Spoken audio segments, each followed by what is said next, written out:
बोले दुर्गे मैया की जय। श्री दुर्गा सप्तशती चतुर्थ अध्याय। ऋषि बोले, अत्यंत पराक्रमी उस दुरात्मा महिष के एवं उसकी सेना के देवी द्वारा मारे जाने पर इंद्रादिक देवतागण, जिनके हर्ष के कारण रोंगटे खड़े हो गए थे, शरीर भी सुंदर हो गए थे, प्रणाम के लिए जिनकी गर्दन तथा कंधे झुके जा रहे थे, अपनी वाणियों द्वारा देवी जी की स्तुति करने लगे। जिस देवी जी ने अपनी शक्ति से सारे जगत को व्याप्त कर लिया है, जिसका स्वरूप सभी देवताओं की शक्ति का समूह है, सभी देवता एवं महर्षि जिनकी पूजा किया करते हैं, उस अंबिका को हम प्रणाम करते हैं।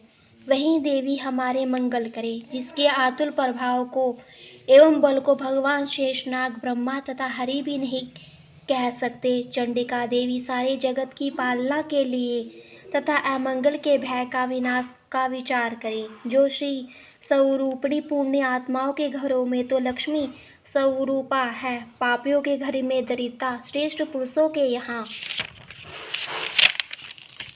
श्रद्धा, कुलीन जनों में लज्जा स्वरूपिणी है। इस प्रकार की है देवी जी, हम आपको प्रणाम करते हैं। हे भगवती, आप विश्व का पालन करें। हे मातेश्वरी, आपके इस अचिंत्य रूप का, असुरों के अक्षय करने वाले आपके महान पराक्रम का एवं देवता तथा असुरों के सामने संग्राम किए गए आपके अद्भुत चरित्रों का वर्णन हम किस प्रकार कर सकते हैं। हे भगवती, आप संपूर्ण जगत का कारण हो। सत्व रज तम इन तीनों गुणों वाली होते हुए भी आप अयोग्य हो। दोषों के कारण हम लोग आपको जान ही नहीं सकते। हम तो क्या विष्णु शिव आदि भी आपका पार नहीं पा सकते। आप सबकी आश्रय हो एवं आप अवज्ञा अव्यक्ता परा प्रकृति हो। हे देवी जी, सभी यज्ञों में जिसके उच्चारण करने से सभी देवता तृप्त होते हैं, वह स्वयं आप ही हो एवं पितरों की तृप्ति का कारण भी आप ही हो। सभी लोग आपका सुवधा नाम से उच्चारण करते हैं।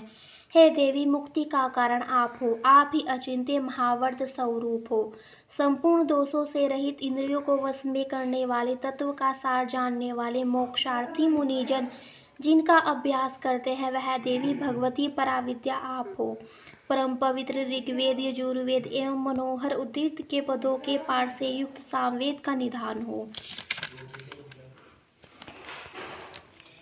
देवत्रीय देवी हो, 6 गुणों से संपन्न भगवती हो। संपूर्ण जगत की पीड़ाओं को आप हरने वाली हो। सभी शास्त्रों का ज्ञान कराने वाली है देवी, आप मेधा हो। दुर्गम संसार रूप सागर से पार उतारने वाली नौका रूप दुर्गा हो।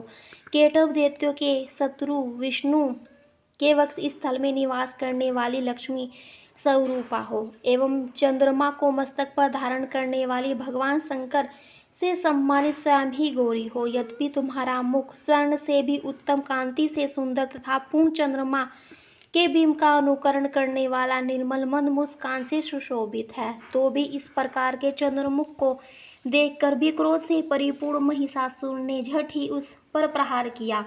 यह एक अद्भुत बात है। उससे अति अद्भुत एवं विचित्र बात तो यह है कि जब वही मुख क्रोध युक्त था, उदय होते हुए चंद्रमा की भांति लाल लाल था, तनी हुई भौहें अति विकराल थी। ऐसा देखकर भी महिषासुर ने अपने प्राण तुरंत ही नहीं छोड़ दिए। भला कौन ऐसा प्राणी होगा जो क्रोधी यमराज को देखकर भी जीवित नहीं रह सकते।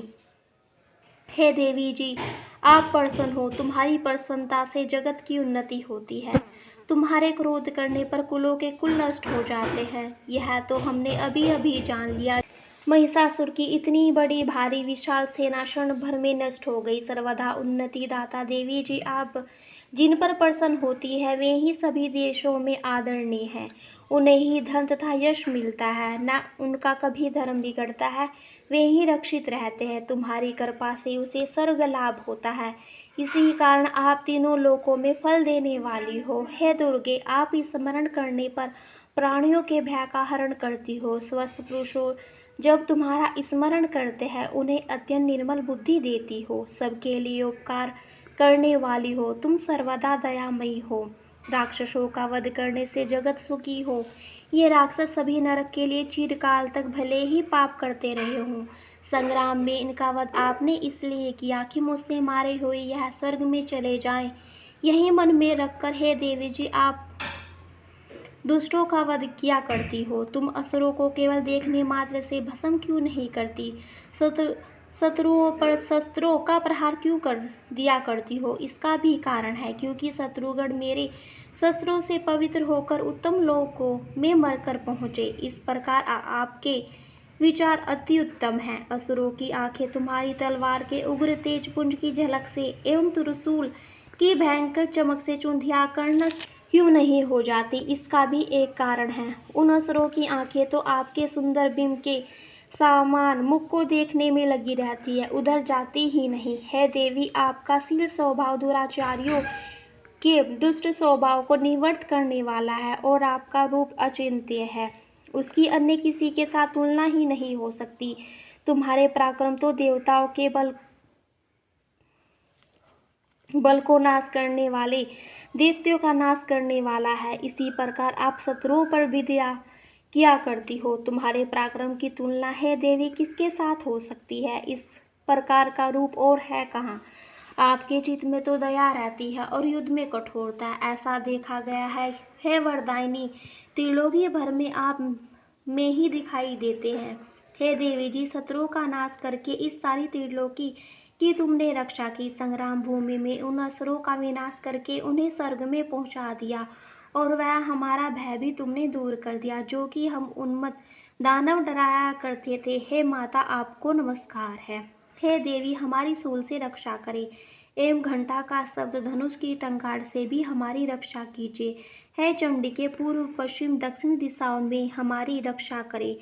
ऋषि बोले। इस प्रकार देवी जी की देवताओं ने स्तुति की और नंदन वन में उत्पन्न हुए फूलों तथा गंध चंदन आदि से जगत माता की पूजा की। सभी देवताओं ने भक्ति पूर्वक अर्चना की। सभी तब देवी प्रसन्न मुख होकर उन देवताओं से बोली, है सभी देवताओं, अपनी अभिलाषा के अनुसार आप हमसे वर मांगो। देवता बोले, हे भगवती, आपने तो हमारी सभी कामनाएं पूर्ण कर दी, कुछ भी बाकी नहीं। हमारी इस महिषासुर शत्रु का तुमने वध कर दिया। फिर भी यदि प्रसन्नता पूर्वक हमें वर देना चाहती हो तो हे माता, यह वर दीजिए। जब भी हम तुम्हारा स्मरण करें तब तब हमारी आपत्तियों को दूर करें। हे मातेश्वरी, जो भी मनुष्य इन स्तुतियों द्वारा तुम्हारी स्तुति करे, उसे वित्त रिद्धि विभव दीजिए, साथ में उसके धन कलत आदि संपत्ति की भी वृद्धि कीजिए। हे अंबिके, हम पर सदा प्रसन्न रहिए। ऋषि बोले, राजन, जब देवताओं ने अपने जगत तथा कल्याण के लिए इस प्रकार का वर मांगा तो उन्हें तथास्तु कहकर भद्रकाली अंतर्ध्यान हो गई।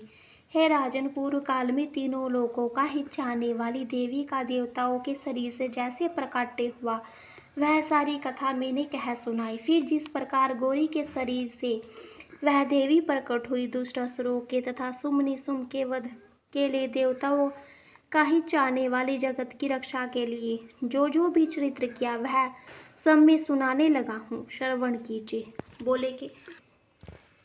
बोले अम्बे मात भवानी की जय।